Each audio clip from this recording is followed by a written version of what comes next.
Hi, welcome to this session of English. BSC coaching के online class में आप सबों का बहुत बहुत स्वागत है। बोर्ड पे कुछ क्वेश्चंस लिखे हुए हैं जो एसएससी एग्ज़ाम में पूछे गए हैं।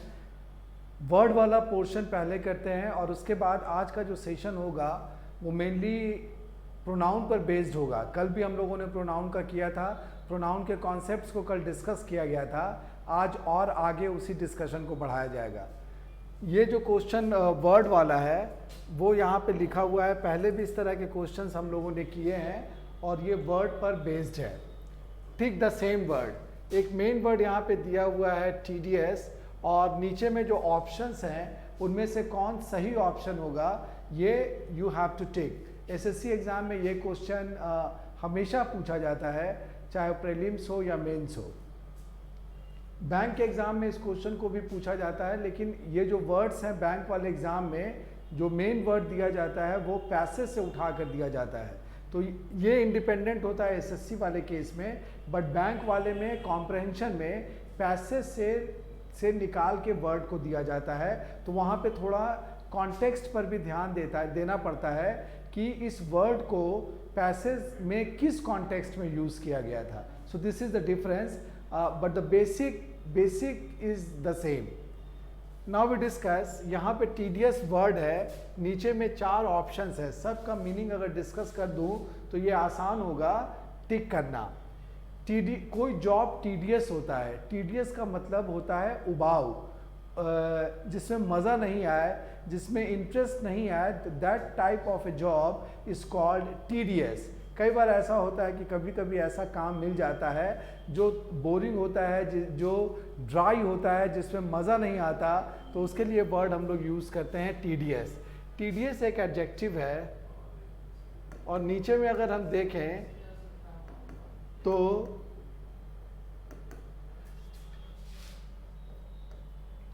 चारों ही वर्ड यहाँ पे एडजेक्टिव दिए गए हैं। मीन्स ग्रामर का यूज़ यहाँ पे हम लोग कर नहीं पाएंगे। We will have to decide the answer on the basis of our word power only. ठीक है, नीचे जो वर्ड्स दिया हुआ है, डेवियस एक थोड़ा अनकॉमन वर्ड है, जल्दी देखने को नहीं मिलता। डेवियस मीन्स होता है डिसऑनेस्ट, बेईमान के लिए हम लोग वर्ड यूज़ करते हैं डेवियस। देन डल का मतलब कमज़ोर होता है, जैसे वो पढ़ाई में डल है, वहाँ पे हम लोग इस वर्ड को यूज़ करते हैं वीक के लिए। बट डल का एक और मीनिंग भी होता है, बोरिंग के लिए भी हम लोग इस वर्ड को यूज़ करते हैं डल। जैसे द डिस्कशन वॉज डल, वहाँ पे हम लोग इस वर्ड को यूज़ करते हैं जहाँ पे बोरियत होती है।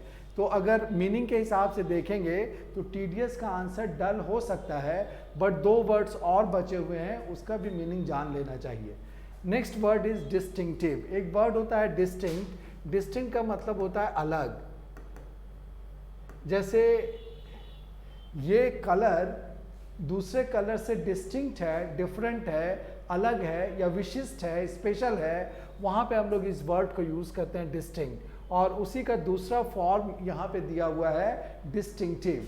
The distinctive features of this course are these. खास विशेषताएं ये हैं, तो खास के लिए वर्ड हम लोग यूज़ करते हैं डिस्टिंक्टिव। एक और वर्ड यहाँ पे है डी में, डेरोगेटरी। डेरोगेटरी मीन्स होता है अपमानजनक। अगर कोई कमेंट किसी पे किया जाता है, अभी जैसे कंगना रनौत और शिवसेना का मामला चल रहा है, उसमें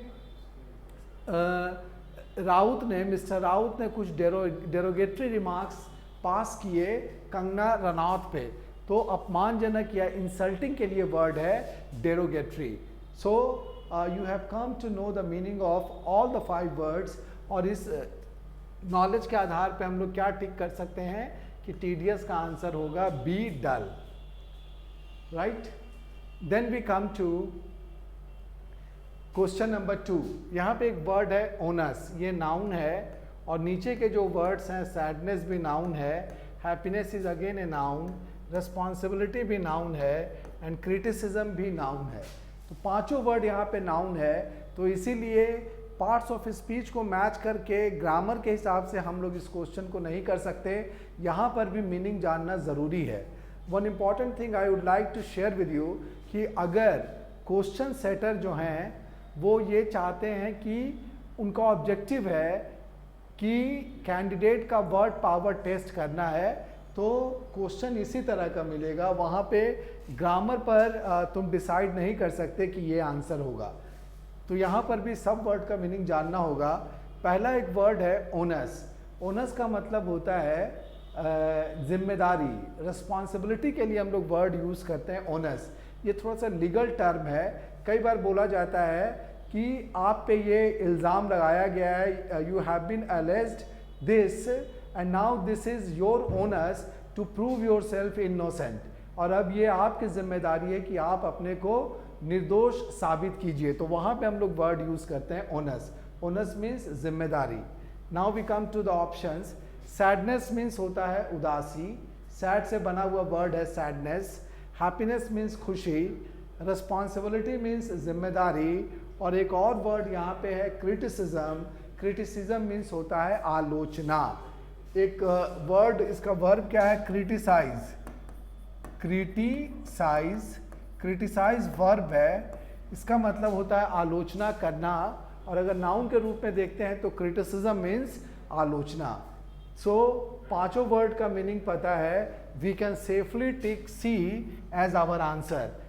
अपने आंसर को हम लोग सी को टिक करेंगे तो बिल्कुल सही होगा। Onus is equal to responsibility. Then we come to this question number 3। ये बहुत ही अच्छा क्वेश्चन है क्योंकि इसमें जितने भी वर्ड्स हैं सब वर्ड्स एक से बढ़कर एक हैं। मेन वर्ड कैंटेक्रस, ये एडजेक्टिव है। और नीचे जो ऑप्शंस दिए हुए हैं उसमें से देखते हैं। A is an adjective, B is again an adjective, C भी एडजेक्टिव है, विशेषता बतलाने वाला वर्ड है, and D is again an adjective. तो पांचों वर्ड यहाँ पर एडजेक्टिव है। मेन वर्ड का मीनिंग क्या होगा? कैंटेक्रस। कैंटेक्रस वैसे व्यक्ति के लिए यूज़ किया जाता है। Cantankerous is a type of person जिसके मूड का कोई ठिकाना नहीं है, जो हमेशा गुस्से में रहता है। उस तरह के लोगों के लिए बात बात पे बहस करेगा, लड़ाई झगड़ा करेगा, उस तरह के व्यक्ति के लिए हम लोग वर्ड यूज़ करते हैं कैंटेक्रस। ठीक है। नीचे जो ऑप्शंस हैं, पहला वर्ड है कैंसरस। कैंसर से संबंधित जो चीज़ होती है कैंसर संबंधी, दैट इज़ कॉल्ड कैंसरस। जैसे किसी के अंदर कोई सिस्ट डेवलप कर गया किसी के बॉडी के अंदर, और डॉक्टर का ओपिनियन है, डॉक्टर की डायग्नोसिस है कि ये सिस्ट कैंसरस हो सकता है, कैंसर को जन्म दे सकता है, तो वहाँ पे हम लोग वर्ड यूज़ करते हैं cancerous. Next word is ferocious. एक वर्ड होता है फेरोसिटी। फेरोसिटी मीन्स होता है खौफ, और उसी से बना हुआ वर्ड है फेरोशस। जैसे घायल बाघ या शेर क्या होता है? वो लोग खौफ, डरावना, भयानक हो जाता है, डरावना हो जाता है, खतरनाक हो जाता है, तो उसके लिए हम लोग वर्ड यूज़ करते हैं फेरोशस। फेरोसिटी से, ferocity is a noun and ferocious is an adjective. Next word है क्वारलसम। क्वारलसम मीन्स होता है झगड़ालू। He is quarrelsome by nature. Nature, अगर नेचर वाइज हम देखें तो वो झगड़ालू है, तो वहाँ पे हम लोग वर्ड यूज़ करते हैं quarrelsome. And the last word is fissiparous. ये वाला वर्ड शायद फर्स्ट टाइम तुम लोग देख रहे होगे। फिसिपरस मीन्स होता है रिप्रोडक्शन बाय फिशन। फिशन के द्वारा जो रिप्रोडक्शन होता है, जो दूसरी चीज़ें जन्म लेती हैं, उसके लिए हम लोग वर्ड यूज़ करते हैं फिसिपरस। तुम्हारा क्वेश्चन होगा कि ये सर कौन सा वर्ड आप बता रहे हैं? तो जो फिजिक्स के स्टूडेंट्स होंगे उन्होंने पढ़ा होगा एटम के बारे में, एटम्स के बारे में। एटम्स में फ्यूज़न, मॉडर्न फिजिक्स का टॉपिक है, fusion and fission.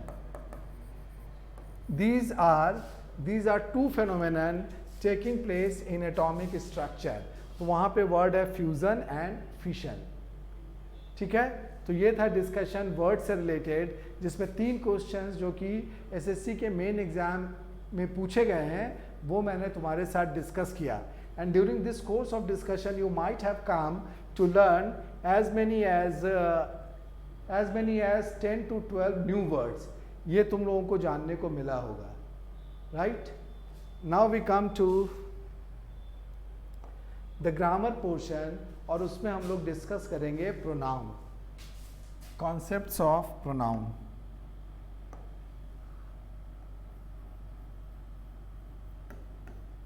Concepts of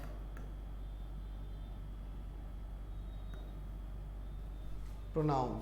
कल तक हम लोगों ने डिस्कस किया था 6 कॉन्सेप्ट।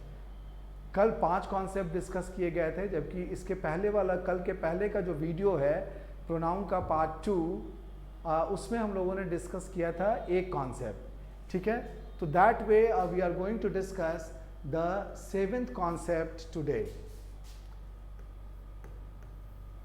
और ये वाला सबसे टेक्निकल अगर कॉन्सेप्ट है तो वो यही है जो अभी मैं डिस्कस करने जा रहा हूं। एग्जाम्पल तुम्हारे सामने लिखता हूं पहले।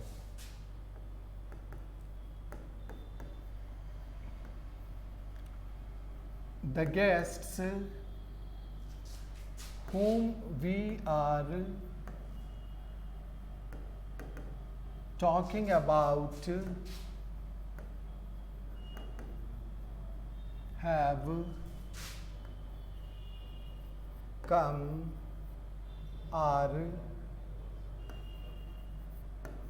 are my friends। ये एग्जाम्पल तुम्हारे सामने है। The guests whom we are talking about have come are my friends। Pronoun में ये क्वेश्चन अक्सर पूछा जाता है और इसमें हम अक्सर कंफ्यूज करते हैं कि क्या होगा। यहाँ पे मेनली हम लोगों को फोकस करना है कि रिलेटिव प्रोनाउन जो यहाँ पे whom यूज़ किया गया है ये सही है या नहीं है। whom सही है या यहाँ पे who होगा, this we have to decide. who और whom में कौन सा प्रोनाउन यहाँ पे फिट होगा। ठीक है, ये बहुत कंफ्यूज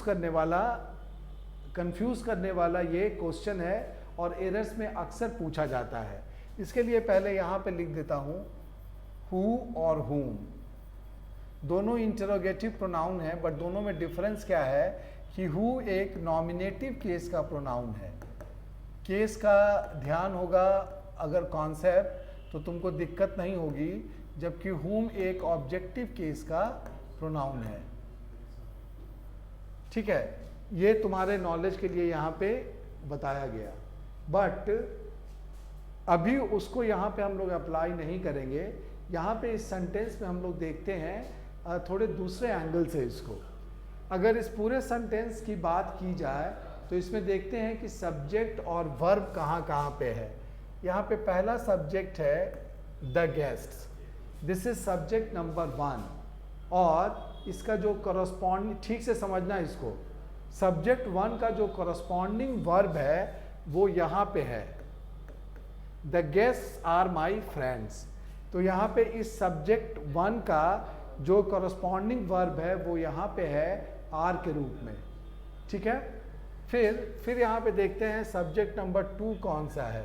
तो सब्जेक्ट नंबर 2 यहाँ पर वी है, राइट। सब्जेक्ट नंबर 2 यहाँ पे वी है और इसका वर्ब कहाँ पे दिख रहा है, ठीक उसके बाद ये वर्ब है टेकिंग, आर टेकिंग, ये V2 है।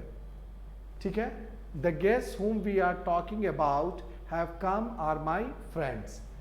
और फिर अगर सेंटेंस को गौर से ऑब्जर्व करते हैं तो यहाँ पे देखते हैं कि एक वर्ब और दिख रहा है have come, this is V3। ठीक है, तो सब्जेक्ट्स कितना मार्क कर पाए हम लोग, यहाँ पे नंबर ऑफ सब्जेक्ट्स कितना है, number of subjects is equal to 2, जबकि नंबर ऑफ वर्ब्स कितने हैं, number of verbs is equal to 3। इसी कॉन्सेप्ट पर हम लोग डिसाइड करते हैं कि यहाँ पे whom होगा या who होगा। ठीक है, यहाँ पे नंबर ऑफ वर्ब्स चूंकि नंबर ऑफ सब्जेक्ट से ज़्यादा है, इसीलिए इस केस में whom यूज़ करना गलत है। यहाँ पर होना चाहिए, यहाँ पे होना चाहिए who। ठीक है, तो अब इसको लिखते हैं, जो पॉइंट है when number of verbs is greater than number of subjects, तब क्या होता है, इसका रिजल्ट क्या होता है, वहाँ पे हम लोग यूज़ करते हैं who is used।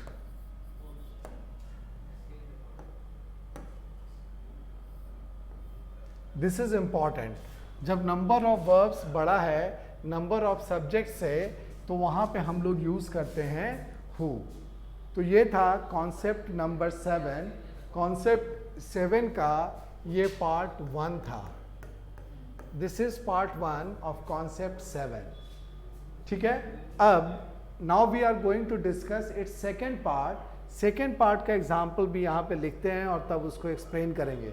इसमें कोई डाउट? उम्मीद है ये समझ में आ गया होगा, कोई डाउट दिमाग में नहीं होगा। Now we come to again, this is concept 7, but ये इसका पार्ट 2 है और उसका एग्जाम्पल तुम्हारे सामने है।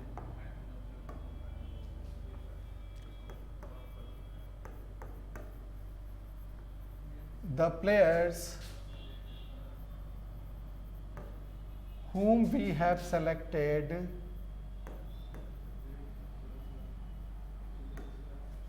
are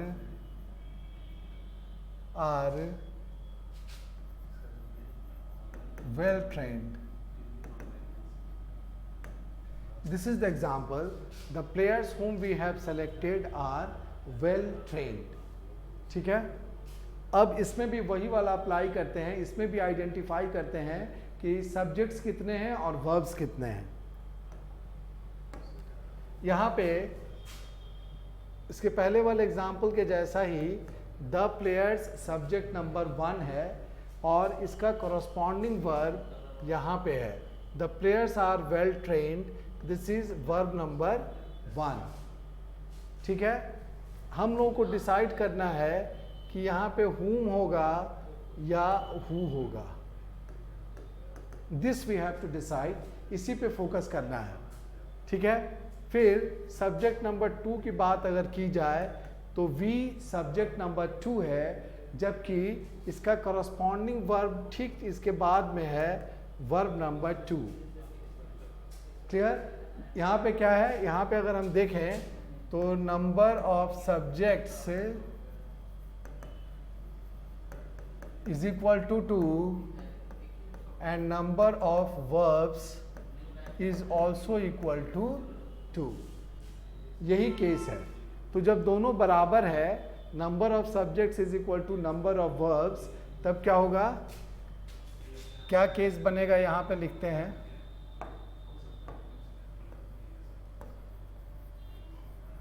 when number of verbs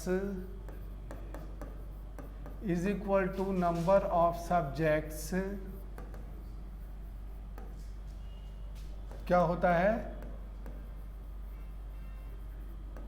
whom is used। उसमें हम लोगों ने क्या यूज किया था, उसमें यूज किया था who और इसमें हम लोग यूज करेंगे whom। तो ये जो सेंटेंस दिया गया था ये अपने आप में करेक्ट था, क्योंकि इसमें रिलेटिव प्रोनाउन whom यूज किया गया था। तो this is the concept related to the selection of who and whom। ये वाला कॉन्सेप्ट अगर क्लियर है तो फिर हम लोग इस तरह के क्वेश्चंस को कर सकते हैं, और अक्सर ये क्वेश्चन पूछा भी जाता है।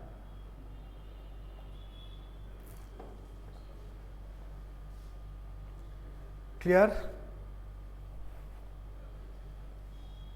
Now we move on to next concept, concept number 8।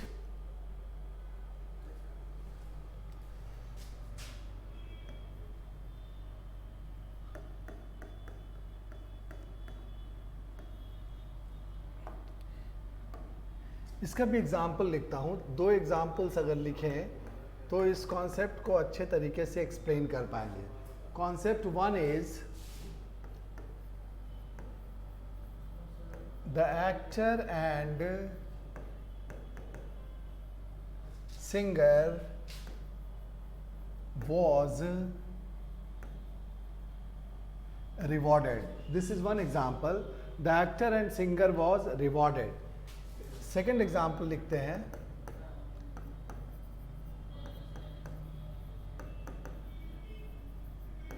the president of India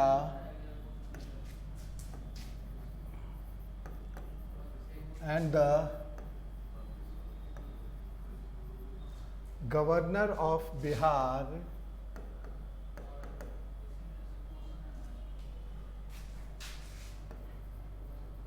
have consented to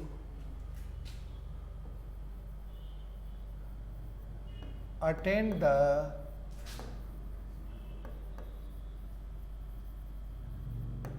convocation of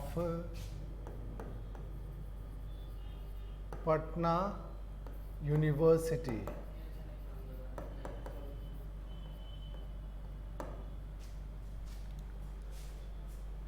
These are two examples on the basis of which we can very well understand this concept.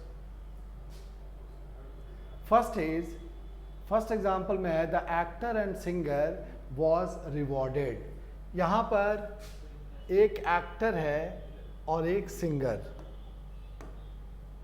दो noun यहाँ पे दिख रहा है, एक actor एक singer, दोनों and से जुड़ा हुआ है। तो ऐसा लगता है कि ये सब्जेक्ट प्लूरल है और इसके साथ वर्ब वॉज नहीं होकर वर होना चाहिए था, लेकिन अगर हम वर लिख देंगे तो ये गलत हो जाएगा। यहाँ पे सिंगुलर वर्ब ही सही है, यहाँ पे सिंगुलर वर्ब सही है। तुम्हारा क्वेश्चन होगा कि कैसे सही है ये बताइए।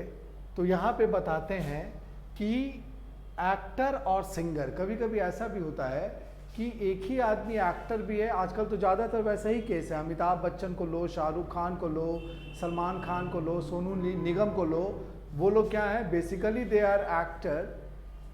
सोनू निगम इसमें थोड़ा एक्सेप्शन है, वो बेसिकली सिंगर है बट एज एन एक्टर भी काम करते हैं। बट अमिताभ बच्चन, शाहरुख खान, सलमान खान ये सब एक्टर हैं लेकिन साथ साथ सिंगर भी हैं।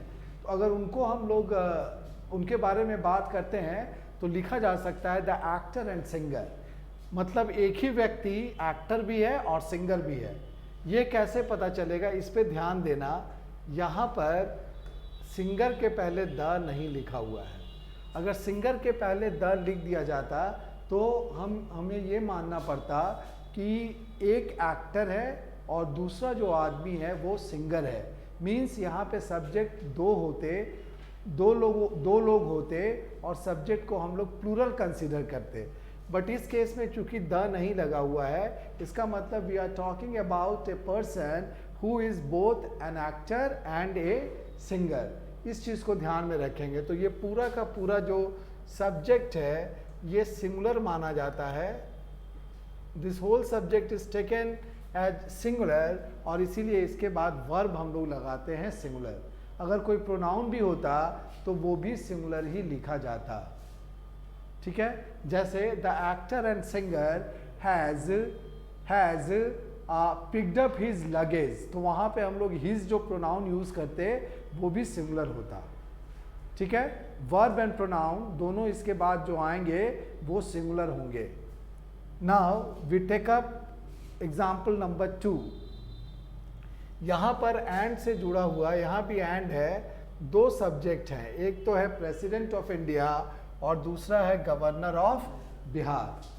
ठीक है, ये दोनों ऐसे भी दोनों अलग अलग पोस्ट है तो इसको होल्ड करने वाले जो लोग होंगे वो अलग अलग ही होंगे। बट यहाँ पे हम लोग देखते हैं प्रेसिडेंट के पहले द लगा हुआ है और गवर्नर के पहले भी द लगा हुआ है, मीनिंग देयर बाय कि प्रेसिडेंट ऑफ इंडिया वन है और गवर्नर ऑफ बिहार भी वन है, एंड से जुड़ा हुआ है, इसका मतलब प्लस इज इक्वल टू 2।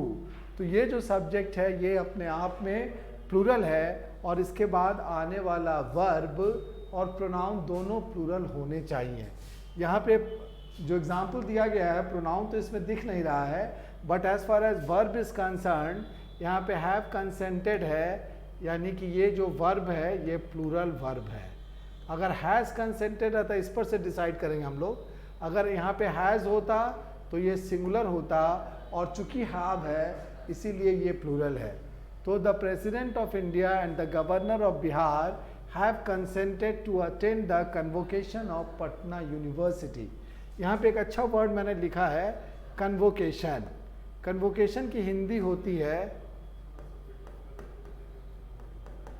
दीक्षांत समारोह। तुम लोग बोलोगे कि ये क्या सर होता है दीक्षांत समारोह, तो यूनिवर्सिटी में इसको वैसे तो होना चाहिए एनुअल बेसिस पे, लेकिन अक्सर एनुअल बेसिस पे हो नहीं पाता, 5 साल 6 साल में एक बार होता है। और इसमें क्या किया जाता है कि जो लोग ग्रेजुएट होते हैं या जो लोग पोस्ट ग्रेजुएट होते हैं यूनिवर्सिटी से, उनको डिग्रीज दी जाती है, तो इसको कहा जाता है कन्वोकेशन या दीक्षांत समारोह। तो 2 एग्जाम्पल्स था, इससे क्या देखने को मिला कि अगर कोई सिंगुलर नाउन एंड से जुड़ा हुआ है और 2 सिंगुलर नाउन्स अगर एंड से जुड़े हुए हैं, दोनों के पहले अगर द लगा हुआ है, इट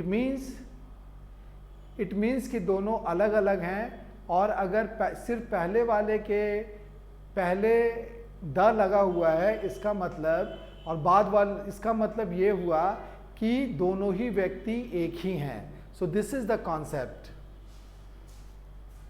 यहां पे लिख देते हैं तुम्हारे कन्वीनियंस के लिए।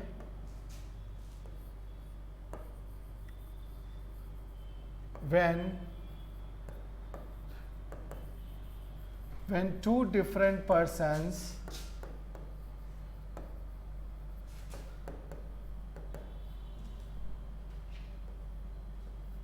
joined by and are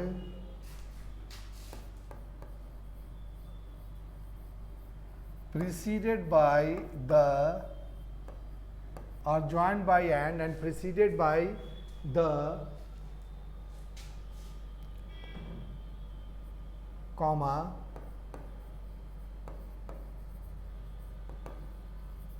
the subject is plural and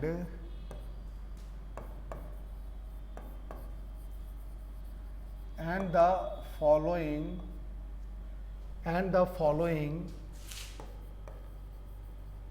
verb and pronoun are also plural। जो मैंने बोला वो यहाँ पे लिख दिया। when 2 different persons joined by and, देखो क्या क्या इंपॉर्टेंट पॉइंट्स इसमें है।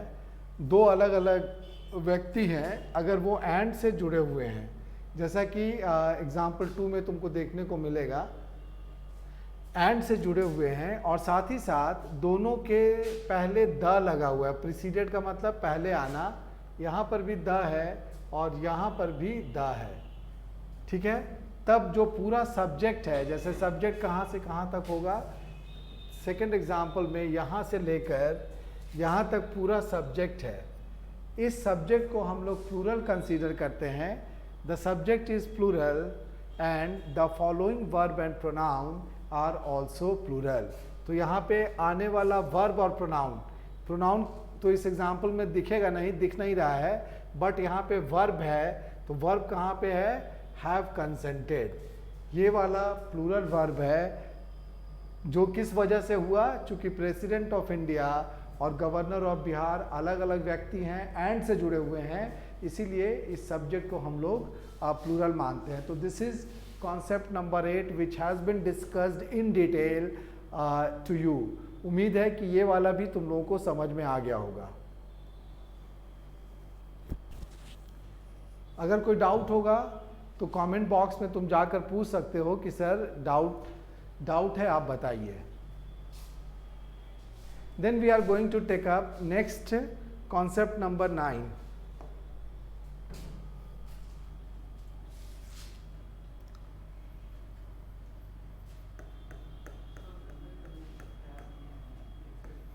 Concept 9, again examples are before you. There are 2 examples that we are going to discuss with you. पहला है, first example, he absented from school. He absented from school. This is example number 1. Second example, my friend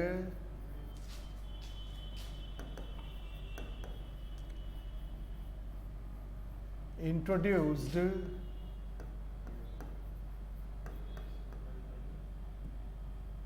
to the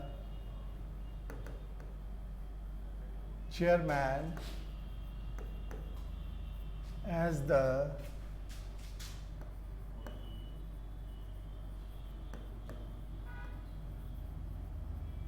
General Secretary of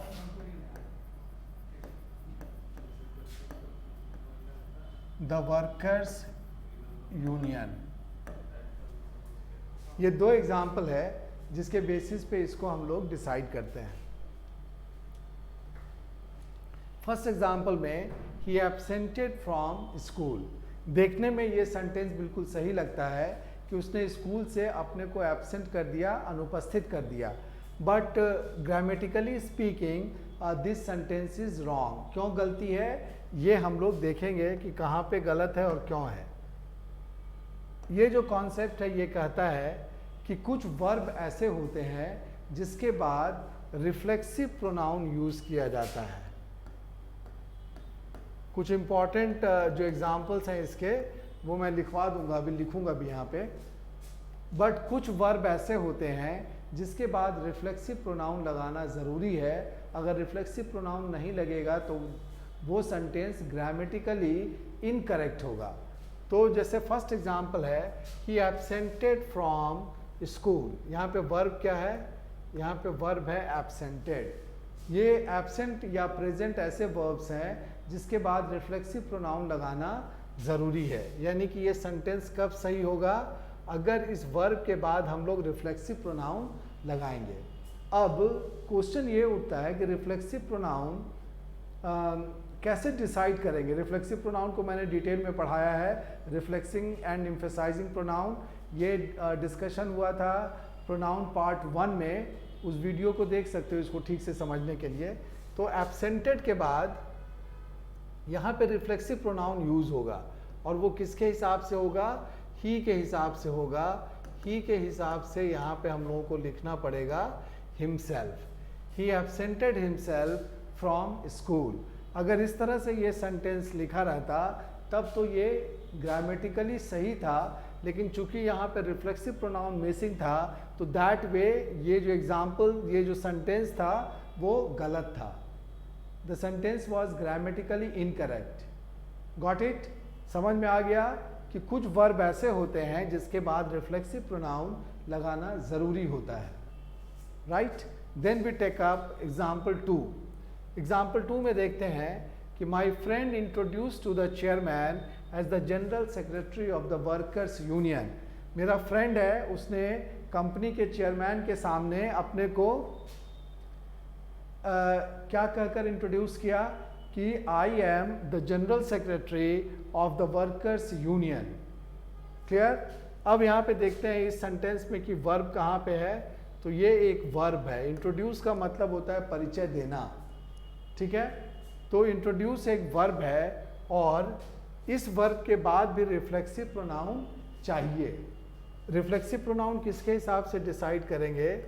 friend के हिसाब से यहाँ पे decide करेंगे reflexive pronoun को। ठीक है? अब यहाँ पे फ्रेंड है तो इंट्रोड्यूस के बाद एक रिफ्लेक्सिव प्रोनाउन लगेगा। तो यहाँ पे हम लोग लगाते हैं हिमसेल्फ।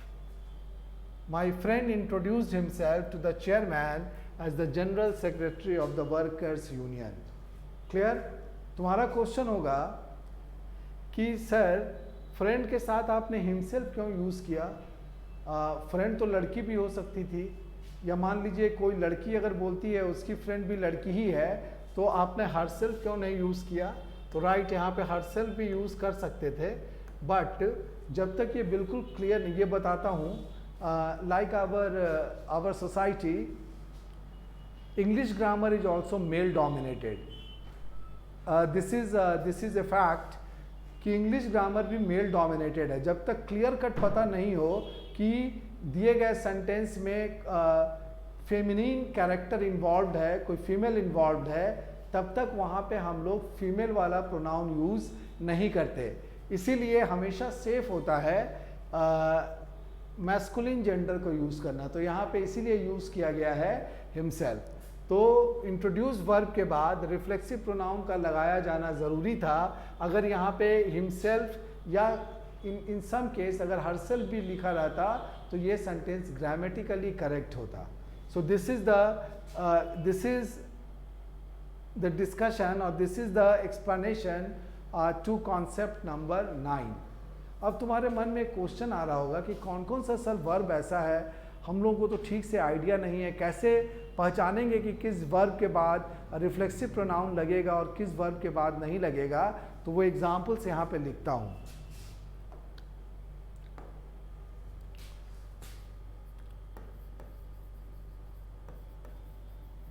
सम वर्ब्स, ये वर्ब्स ट्रांजिटिव वर्ब्स हो सकते हैं क्योंकि इनके बाद ऑब्जेक्ट के रूप में रिफ्लेक्सिव प्रोनाउन लगता है। Some verbs like present, absent, enjoy, introduce,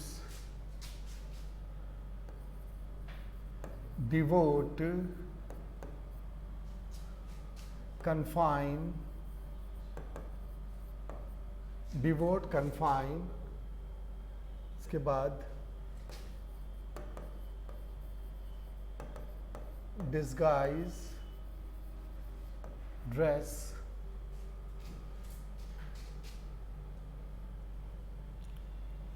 devote, confine, disguise, dress. एक और वर्ड यहाँ पे है prostrate,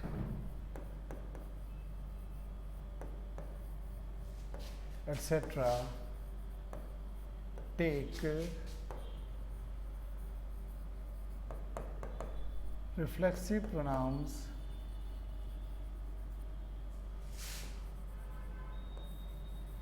after them।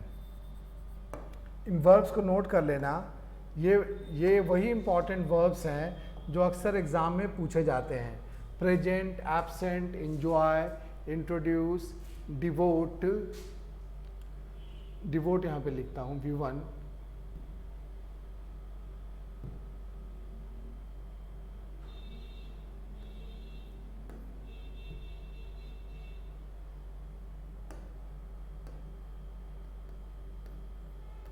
Devote, confine, disguise, dress, prostrate, etc. take reflexive pronouns after them। इनके साथ हम लोग रिफ्लेक्सिव प्रोनाउंस लगाते हैं। कौन कौन से वर्ड्स हैं? कुछ वर्ड का मीनिंग शायद नहीं पता होगा। इंट्रोड्यूस बता दिया, परिचय देना। डिवोट का मतलब होता है समर्पित करना। He devoted himself to his studies, उसने अपने आप को पढ़ाई लिखाई के हवाले कर दिया, समर्पित कर दिया। कन्फाइन का मतलब होता है अपने को लिमिट करके रखना, उसके लिए हम लोग वर्ड यूज़ करते हैं कन्फाइन। इसी से वर्ड बनता है कन्फाइनमेंट। जब किसी को एकांत में अलग रखा जाता है तो वहाँ पे हम लोग वर्ड यूज़ करते हैं कन्फाइनमेंट। जैसे जो स्मार्ट स्टूडेंट लोग होता है, व्हाट दे डू, साल में अपने दोस्तों के साथ इधर उधर मस्ती करेगा, एंजॉय करेगा, बट जब एग्ज़ाम नज़दीक आ जाएगा और लगेगा कि एग्ज़ाम में अच्छा करने के लिए अच्छे से पढ़ने की ज़रूरत है, तो वो क्या करेगा, एग्ज़ाम के 2-3 महीना पहले से अपने को कट ऑफ कर लेगा, ग्रुप में, फ्रेंड्स के ग्रुप में नहीं जाएगा और अपने को कन्फाइन कर लेगा अपने रूम में या अपने घर में। तो इस तरह के जो स्टूडेंट्स होते हैं वो स्मार्ट होते हैं इस मामले में कि एग्ज़ाम के पहले का जो पीरियड है उसको पूरी तरह से यूज़ करते हैं और अच्छा रिजल्ट करते हैं। तो some students confine themselves to their rooms before exam, तो वहाँ पे हम लोग वर्ड यूज़ करते हैं कन्फाइन। फिर एक वर्ड है डिस्गाइज। डिस्गाइज का मतलब होता है वेश बदलना। वेश बदलने के लिए हम लोग वर्ड यूज़ करते हैं डिस्गाइज। जैसे Ravan disguised himself as a saint when he visited Sita. जब सीता के पास आया था तो उसने अपना वेश बदल लिया था, तो वहाँ पर हम लोग वर्ड यूज़ करते हैं disguise.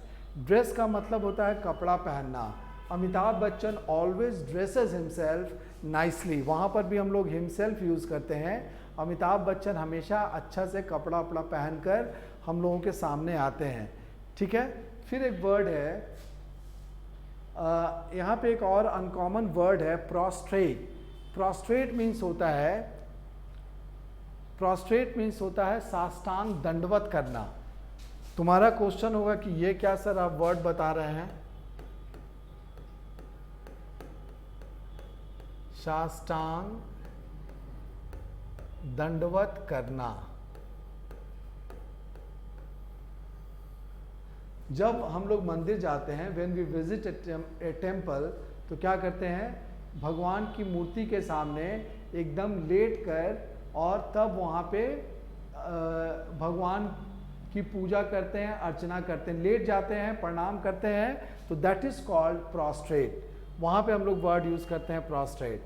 For example, I prostate my self before God when I visit a temple. मैं जब भी मंदिर जाता हूँ तो साष्टांग दंडवत करके भगवान को प्रणाम करता हूँ, तो वहाँ पे हम लोग वर्ड यूज करते हैं प्रोस्ट्रेट। एक और वर्ड यहाँ पे एक अच्छा कॉमन वर्ब है सैक्रिफाइस। सैक्रिफाइस का मतलब होता है बलिदान करना। ये इस वर्ब को भी हम लोग इसी कैटेगरी में रख सकते हैं। So this concept must have been clear to your mind. एक बार देखते हैं कि क्या है। कुछ वर्ब ऐसे होते हैं, सम वर्ब्स लाइक, एग्जाम्पल्स तुम्हारे सामने हैं, इसको ध्यान में रखना। Some verbs like present, absent, enjoy, introduce, devote, confine, disguise, dress, prostrate, sacrifice, etc. are followed by reflexive pronouns. एक बार देख लो कौन कौन सा वर्ब मैंने लिखा है, इसको ध्यान में रखना। इसी पर बेस्ड एरर्स एग्जाम में पूछे जाते हैं। जैसे उसने पिकनिक में मजे किए, ही इंजॉयड इन द पिकनिक, गलत हो जाएगा, ही enjoyed himself in the picnic. वहाँ पे हम लोग ही के लिए हिमसेल्फ यूज करेंगे। Clear? Any doubt? चलो, now we are going to discuss concept number 10.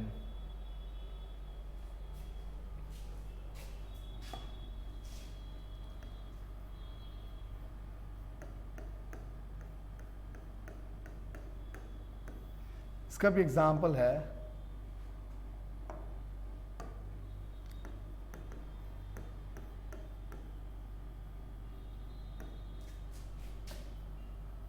Parents love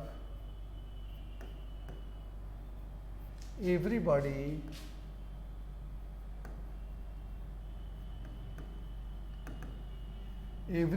and everything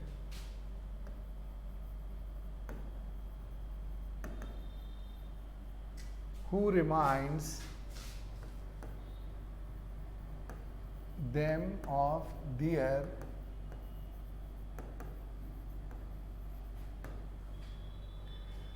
parents loves नहीं होगा, यहाँ पे पेरेंट्स है ना।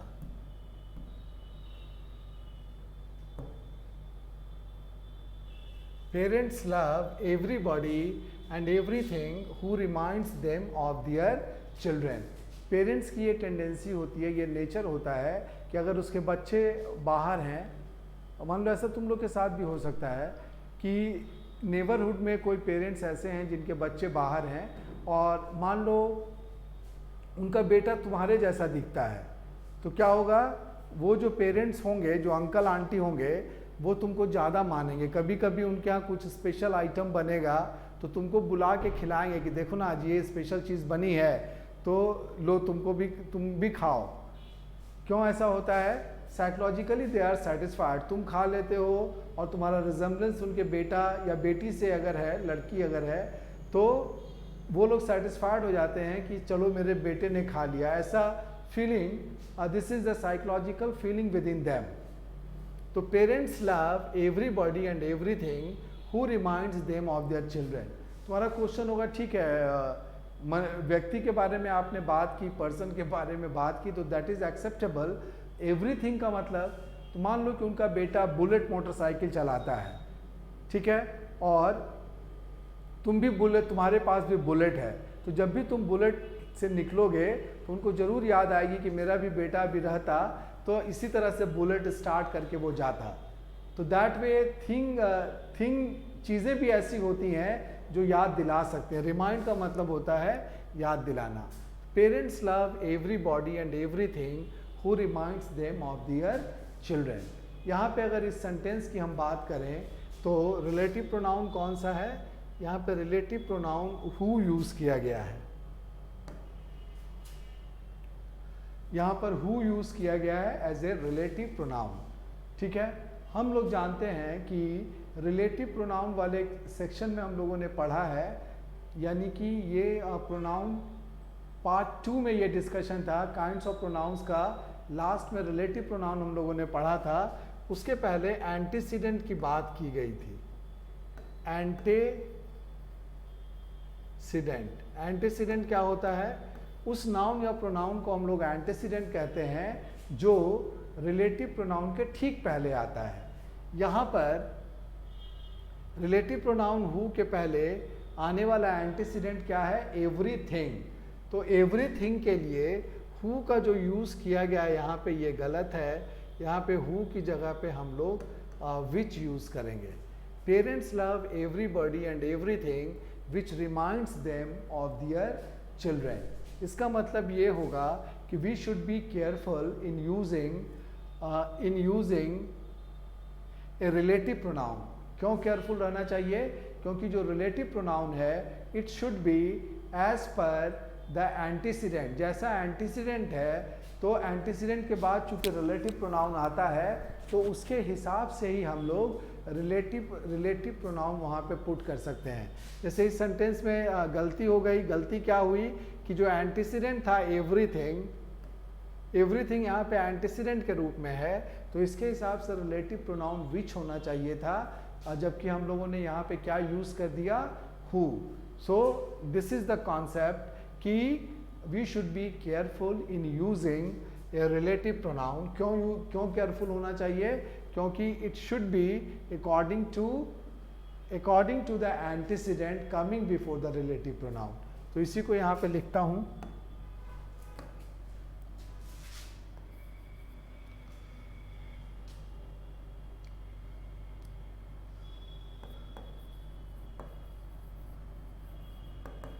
The relative pronoun in a sentence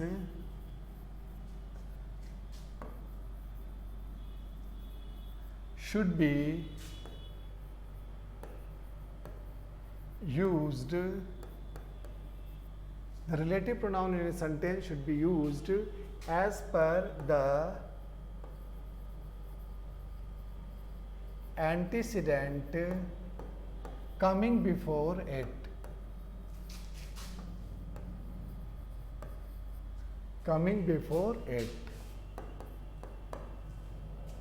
देखो इसमें इंपॉर्टेंट पॉइंट्स क्या क्या है उसको अंडरलाइन करते हैं। रिलेटिव प्रोनाउन यहाँ पे इंपॉर्टेंट है। किसी भी सेंटेंस में रिलेटिव प्रोनाउन किसके हिसाब से हम लोग यूज़ करते हैं? तो कि उस एंटीसीडेंट के हिसाब से जो रिलेटिव प्रोनाउन के पहले आता है, कमिंग बिफोर इट। तो यहाँ पे रिलेटिव प्रोनाउन और antecedent, these are two terms which are very important. और रिलेटिव प्रोनाउन वैसा ही होना चाहिए जैसा कि डिमांड करता है उस सेंटेंस में antecedent. So this is concept number 10।